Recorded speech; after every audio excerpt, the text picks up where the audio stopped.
दोस्तों, अगर बीजेपी 2024 का लोकसभा चुनाव जीत लेती है तो उसका मकसद यही होगा कि 2029 में पूरे देश में एक देश एक पार्टी जैसा माहौल बन जाए।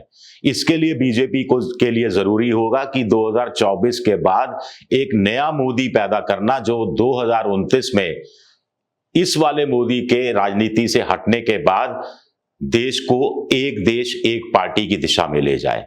तो विपक्ष के बाद सबसे बेहतरीन मौका विपक्ष के पास यही होगा कि वो इस नए मोदी के पैदा होने की संभावना को खत्म कर दें। तो क्या विपक्ष को 2029 तक इंतजार करना चाहिए या 2024 से भी पहले कुछ करामात की जा सकती है? नमस्कार, मैं हूं आपका दोस्त विजय विद्रोही। आप मुझसे जुड़ चुके हैं, इसके लिए आप सबका तहे दिल से शुक्रिया और अगले 8-10 मिनट में आपसे जुड़े रहने की कोशिश करूंगा। तो राहुल गांधी को एक तरह से शुक्रिया अदा करना चाहिए प्रधानमंत्री नरेंद्र मोदी का, जिन्होंने सत्ता में आने का, कैसे सत्ता पाई जाती है, चुनाव कैसे जीता जाता है, उसका पूरा मंत्र बता दिया है। खुली किताब की तरह सब कुछ साफ कर दिया है। मैं ये बात इसलिए कर रहा हूं कि चंडीगढ़ में मेयर चुनाव में पूरी बेशर्मी दिखाने के बाद, सुप्रीम कोर्ट से लताड़ खाने के बाद भी बीजेपी को जरा भी हिचक नहीं हुई। राज्यसभा चुनाव में भी वो उसी तरह की हरकतों पर उतर आई, जैसा कि उसने किया हिमाचल प्रदेश में किया, जैसा कि उसने उत्तर प्रदेश में किया, क्रॉस वोटिंग कराई। कांग्रेस ने भी कर्नाटक में कराई, लेकिन कांग्रेस के लिए बहुत कुछ सीखना बाकी है। माना जा रहा था, इससे क्या सबक निकलते हैं, चलिए छोटा करते हैं, ज्यादा लंबा नहीं करते। तो सबक क्या मिलता है इससे? सबक यह मिलता है कि बीजेपी हर चुनाव किसी भी कीमत पर जीतना चाहती है। किसी भी हद तक वो जा सकती है, कोई भी चुनाव हो जीतने के लिए, मेयर का हो, चाहे फिर वो सांसद का हो, राज्यसभा का हो, लोकसभा का हो, कहीं का भी हो। बीजेपी ऐसा क्यों करना चाहती है? बीजेपी ऐसा करके जनता के दिमाग में ये छवि पैदा करना चाहती है कि ये वो पार्टी है जो चुनाव हार ही नहीं सकती, हर चुनाव जीतेगी, नहीं तो जीतने की क्षमता रखती है। इससे फर्स्ट टाइम वोटर का वोट थोड़ा हासिल करने में, फ्लोटिंग वोटर का वोट हासिल करने में थोड़ी सी आसानी हो जाती है। तो ये भी चुनावी रणनीति का हिस्सा है जिससे विपक्ष सबक ले सकता है। खबरों में बने रहना बीजेपी को आता है।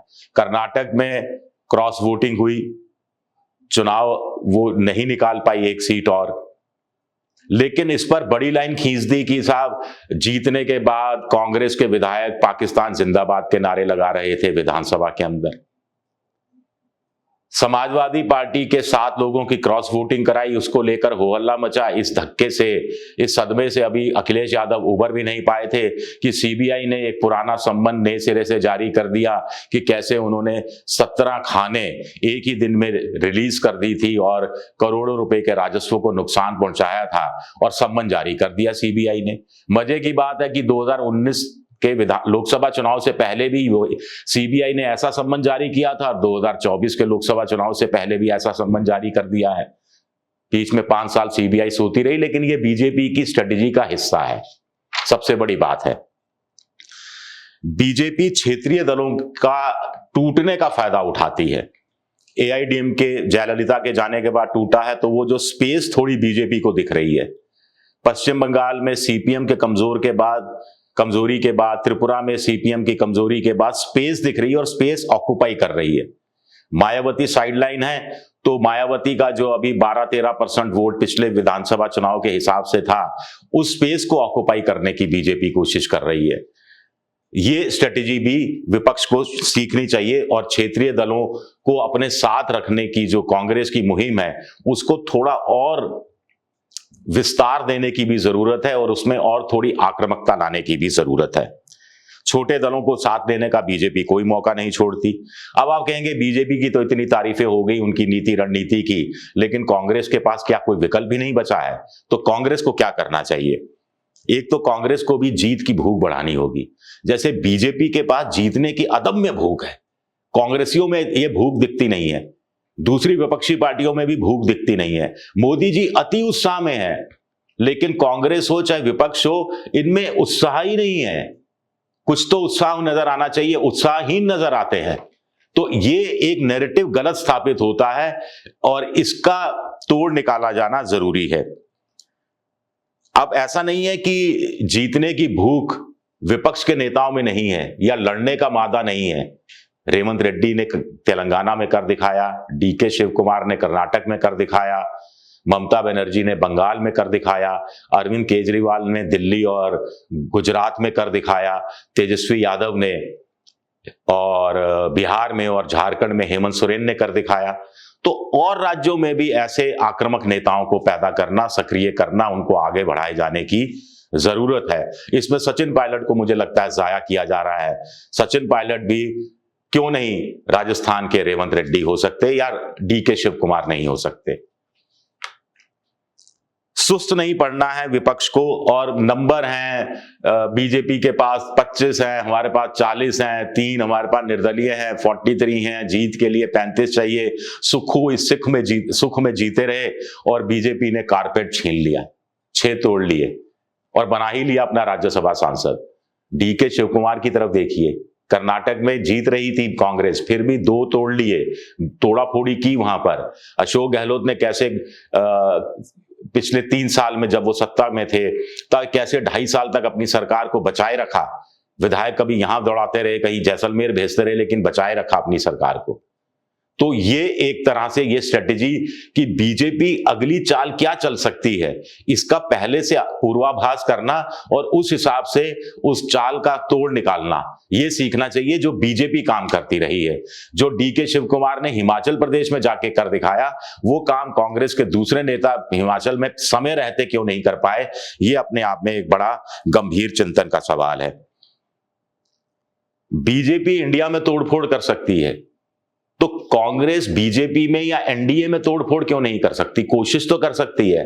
क्या ममता बनर्जी वहां पर कुछ लोग नहीं तोड़ सकती? डीके शिव कुमार जब ये काम कर सकते हैं, ये भी एक बड़ा सवाल है। आगे है कि बीजेपी क्या कह रही है, मोदी जी क्या कह रहे हैं कि साहब ये इंडिया के लोग सत्ता चाहते हैं, इंडिया पॉलिटिकल फ्रंट के लोग यही तो कह रहे हैं। आगे कह रहे हैं साहब ये मिलीजुली सरकार बनेगी, खिचड़ी सरकार बनेगी। पहले भी देश ने खिचड़ी सरकार चंद्रशेखर की हो, चाहे देवगौड़ा की हो, चाहे आके गुजराल की हो, चाहे फिर मोरारजी देसाई की भी क्यों ना हो, उस समय चरण सिंह की सरकार हो, सब देखा है। तो ये मिलीजुली सरकारें चल नहीं पाती, देश के विकास के लिए काम नहीं कर पाती, स्थिरता नहीं आएगी देश में। तो विपक्ष को इसका तोड़ निकालना है। विपक्ष को बताना है कि सबसे बड़े फैसले अल्पमत की सरकारों ने किए। 91 में नरसिम्हा राव की भी अल्पमत की सरकार थी जिसने आर्थिक जगत में इतने बड़े फैसले किए। ड्रीम बजट चिदंबरम, वो भी अल्पसंख्यक सरकार के वित्त मंत्री थे, तब वो लेकर आए थे, जनता मोर्चा की सरकार थी। और दूसरा, कन्विंस करना पड़ेगा वोटर को कि हम एक हैं, हम एक रहेंगे, हमारा आना क्यों जरूरी है, अगर हम आए तो हम आपके लिए क्या बेहतर काम करेंगे जो मोदी जी नहीं करके दिखा पा रहे। ये जनता को समझाना पड़ेगा, तब जाके जनता को या फर्स्ट टाइम वोटर को कुछ हद तक कन्विंस किया जा सकता है। और फर्स्ट टाइम वोटर यानी 18 से 19 साल का वोटर 1,84,00,000 के आसपास है। 29 साल तक का वोटर करीब करीब 21.5 करोड़ है। ये बहुत बड़ा साइजेबल है। अभी बीजेपी क्या कर रही है? हिंदुत्व है, विकास है, गारंटी है, लाभार्थी है। विपक्ष के पास क्या है? मोदी की व्यक्तिगत निंदा है, क्षेत्रीय अस्मिता है, जातीय जनगणना है, अडानी अंबानी की सरकार कहकर आलोचना करना है। लेकिन इतने भर से काम नहीं चल रहा विपक्ष का। मोदी की गारंटी भारी पड़ती हुई दिखाई दे रही है, तो मोदी की गारंटी को कमजोर कैसे किया जा सकता है, इसका तोड़ निकालना पड़ेगा। इसका तोड़ वही है, अपना ब्लूप्रिंट पेश कीजिए कि हम आए तो हमारी गारंटी ये है, और ये गारंटी सिर्फ मोदी जी तो मुंह जुबानी गारंटी दे रहे हैं, हम लिखित में दे रहे हैं, हम आंकड़ों के साथ दे रहे हैं कि हम आए तो पहले साल बेरोजगारी दूर होगी, इतने लोगों की किस ढंग से दूर होगी, कहां कहां किस विभाग में कितने कितनी नियुक्तियां होंगी, सब कुछ सारा खाका सामने रख दीजिए। अभी एक और पॉइंट है, सबसे बड़ा पॉइंट, कि अभी मोदी बड़े वर्ग को, वोटर के बड़े वर्ग को डराते हैं। पहले डर पैदा करते हैं, फिर उम्मीद जगाते हैं कि साहब ये जो डर है आप में, इस डर को मैं ही दूर कर सकता हूं, और जनता इस पर विश्वास कर लेती है।